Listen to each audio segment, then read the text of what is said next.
Just over a year ago, I uploaded the video titled, I ate everything at Tottenham Hotspur. And whilst in theory that wasn't totally true, from a food standpoint, I feel like I did a good job. However, it would appear that I missed somewhere in particular. The chicken house, which is situated just outside the marketplace in the south stand, which is why I didn't do it. But it appears I should have. With new items added to existing places I've already been previously, it feels like it's time for part 2. I ate everything at Tottenham Hotspur. Again.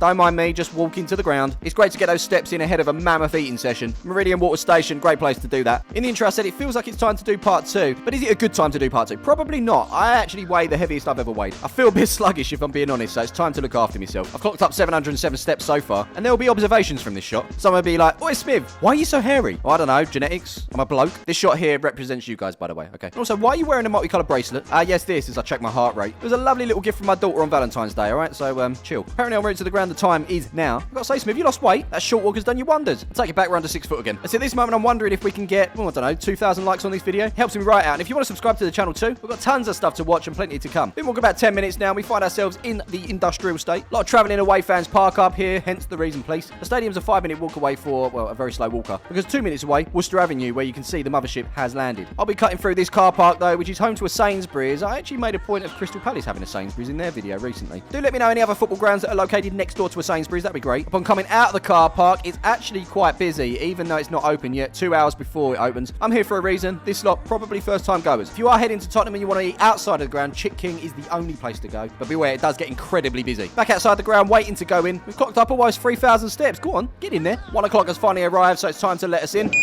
Now it's up the steps as food is on my mind. I'm well hungry. If you want to get in quickly, avoid taking a bag. My entrance is James Madison. It's not called that, it's just number 10. And after scanning in there, I thought I'd show you how early I actually am. But it's only as I walk up these steps I realise, oh my god, that's the Tottenham team. Go, go, go, go, go, go, go. It's at this moment he remembers me from our time together on the Hotspur hunt. My boy. Lads, you're coming up against pros. Thoughts on this? We're going down. We're the pros. Yeah. We're the pros.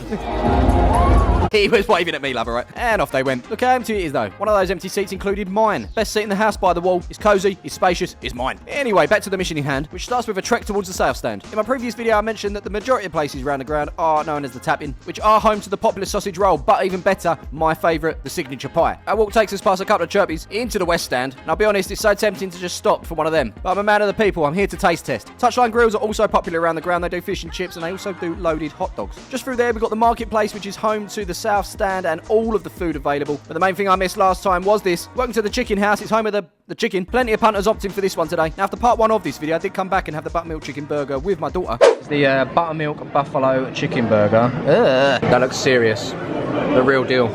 It's all gone. It was decent. So for this one, I'll try the loaded popcorn chicken with waffle fries. That one sets me back £9.45. Also got still water as well for £2.40. It's a little bit of a stretch. Currently watching Liverpool batter Brentford. But here, my friends, is the popcorn chicken goodness. It's got some sort of mayo and chili sauce on it. I'm also very excited to check out the 3-in-1 wooden cutlery pack. Here we go, pack opening for you guys. These went down well back in the day, didn't they? Knife. In addition to that, we've got a, what we got? Just slide it out, Smith. It's a fork. Would you look at that in case it does get messy? A napkin. Decent pack that. So we are going in, by the way, and it's a good start, to be fair. I did go in search of the waffle fries, actually buried at the bottom, and I'll let you know how these rank at the end of the video. Last time I did this, it was a lot. This time I thought I'd invite someone along, but they're yet to get here. And I've eaten a decent amount, but I just couldn't help myself. So we say thank you and see you later to the chicken house. Any sign of my guest? No. And so we move on to the main event. It's the marketplace home to the goal line bar, the longest stadium bar in Europe, and we start with the linesman. Now, the linesman is home to fish and chips. There wasn't much else. We had it last time round, so I think we should just move on. We don't need to do this one. And I'm kind of glad because I'm feeling full already. Next stop is the N17 grill. Last time out, we had a brisket roll, didn't we? It was gorgeous. Today, different choices. We're going to go with the barbecue pork. Are you all right, mate? It's the barbecue pork loaf. There it is with the waffle fries. Water from our previous stop. It's actually getting quite hard to hold all this. And I'll be honest, there isn't anywhere to lean or rest down here. Unless, of course, you're lucky to sit on the steps like these. I have found a place to stand, and here is my barbecue pork loaf. Does look similar to the brisket, but let's see how it goes down. And wow, after just one bite, out comes a gherkin. I love a gherkin. Where do you guys sit with the pickles? Let me know in the comments below. As you can see, it's filling up a bit in here. Still no sign of the guest, although we have had confirmation. And here he is. I'm about to be joined by Tottenham's very own Radu Dragusin. Signed in January for the club and makes his debut right about now. I'll see how long it takes for him to notice me. Come on, you're looking for a guy with a beard and a camera. It's not too hard.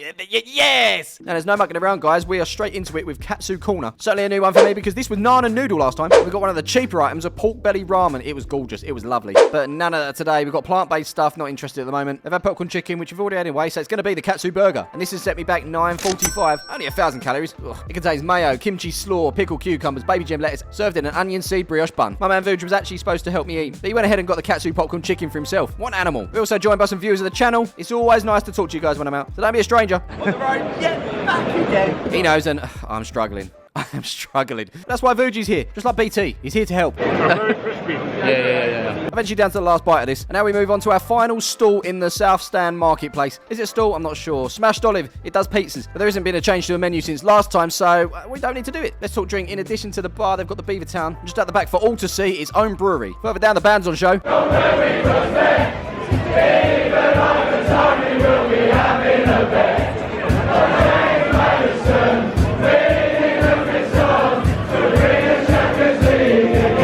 We kept walking and ended up at the grill. I'm done, man, but Vuji's just getting started. Pulled chicken and you guessed it, waffle fries. That cheese sauce on there and all. A rare space has been found, but the sound coming out of this is doing something to my eardrums.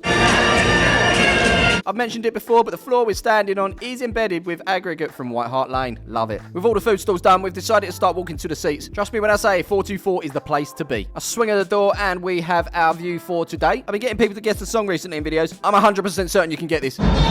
That one, too easy for you. Too easy. Welcome to the wall. Best part of the ground. I genuinely think it should be included in the stadium tours. One seat in front, I feel like Vuj might be defeated. I'm going to have some. It'd be rude not to. Meanwhile, a friend in front has been made. And it's taken me this long to realise there's another wall. There's someone else in this ground getting the same benefits as us. Just on the opposite side. And you know what? I'm buzzing for them. Well done. I'll then go looking for other walls. There's nothing to know. Over there's pretty cosy, to be fair. But nothing beats our very own wall, does it? Vuji's friend then turned into someone else. We haven't even touched on desserts. Maybe that's one for next time.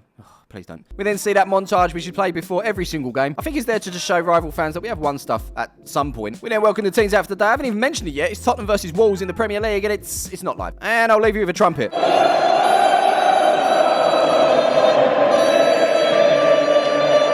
This, my friends, how it went down in the first half.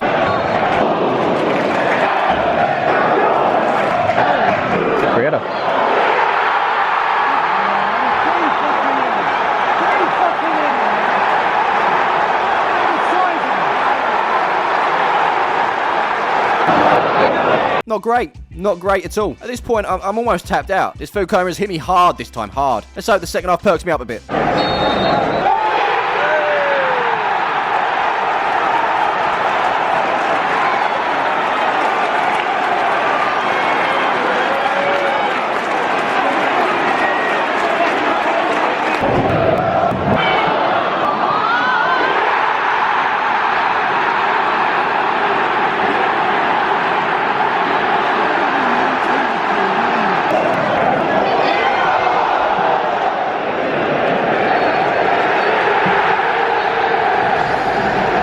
Well, that was awful. So it is back to the food. Let's rank what we had today. Starting with that popcorn chicken. Oh my god. Oh my god. Everyone told me I missed it, and I certainly did. At 9:45, it went down well with the fries. I can't knock it. 5 stars. Next, we headed to the N17 grill, didn't we? And we got that barbecue pork loaf. Presented very similar to the brisket we had last time round. But yeah, this was good. Definitely worth trying if you're going. This one for me, 4 stars. We then tried Katsu Corner for the first time with a Katsu burger. Flavours galore in this one. Cheapest dish of the day too, like the barbecue loaf. I'm going to go 4 stars again. But where does what we had today stack up against my beautiful signature pie? It's a race for first, starting in 4th, and it's going to be the barbecue loaf. In 3rd, also getting 4 stars, is the Katsu burger. Price did come into it. Taste was good too. I would love to do a joint first with the signature pie coming out on top, but I've got to lay my cards on the table. That popcorn chicken was sensational. Signature pie sits in 2nd, despite being very, very cheap. And I will continue to get my signature pie because A, it's cheaper, and B, it is easier for me. But if I ever do have a little bit of time spare and I want to run around to the other side of the stadium, Chicken House is where I'll be going, and popcorn chicken is what I'll be getting. I hope you enjoyed this one, guys, and I'll see you in the next one.